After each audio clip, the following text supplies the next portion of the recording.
बातमी बीडमधून। बीड जिल्हा रुग्णालयामध्ये सध्या चिंताजनक परिस्थिती निर्माण झाली आहे। जुनी पेन्शन योजनेसाठी कर्मचारी संपावर गेलेत। रुग्णसेवेवर त्याचा विपरीत परिणाम होतोय। कंत्राटी कर्मचारी आणि विद्यार्थ्यांच्या भरवशावर सेवा सुरू असली तरी अनेक नियोजित ऑपरेशन्स रद्द करावी लागली आहेत। या सगळ्या परिस्थितीचा आढावा घेतला रुग्णालयातून आमचे प्रतिनिधी आकाश सावंत यांनी।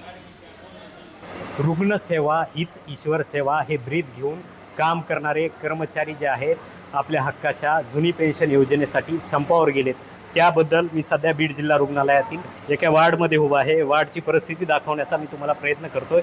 या ठिकाणी बघायला गेलं तर रुग्ण बघायला मिळत आहेत आणि याच ठिकाणी जे आहेत काही ऑपरेशन देखील जे आहेत ते बीड जिल्हा रुग्णालयातील रद्द झाल्याची माहिती देखील मिळते आहे। आणि या सर्व परिस्थितीचा जो कारभार आहे तो कॉन्ट्रॅक्टी कर्मचारी आणि विद्यार्थ्यांच्या भरोश्यावर जी आहे ही रुग्णसेवा सध्या सुरू असल्याचं चित्र जे आहे ते बघायला मिळत आहेत। आपण बघू शकतात या ठिकाणी रुग्ण देखील आहेत, काही कर्मचारी देखील आहेत माझ्यासोबत। काय सांगाल, काय परिस्थिती आहे सध्या परमनंट सर्व स्टाफ संपामध्ये गेलेले आहेत। मी बंधपत्रित अधिपरिचारिका जिल्हा रुग्णालयात कार्यरत आहे। तरी 3 दिवस झाले, आज मी स्वतः 3 दिवस झाले ड्युटी करते। 3 दिवस झाले एवढा कामाचा लोड आणि खूप सगळे पेशंट एवढे सगळे भरपूर येतं। 3 दिवस झाले इंचार्ज नाहीत, सर्वंट नाहीत। इव्हन सर्वंटचेही कामं करावे लागतात।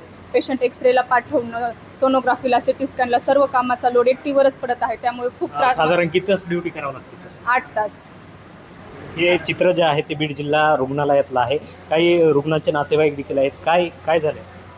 रोड काढायचं त्यांच्या पायातलं। आम्हाला 5 दिवस झाले तिथे येऊन, तर आम्हाला या संपासाठी आज उद्या करते। त्यांना खूप त्रास व्हायला लागला। घरी कुणी बघणार नाही। आमचे लहान लेकरं। कोणतं गाव आहे?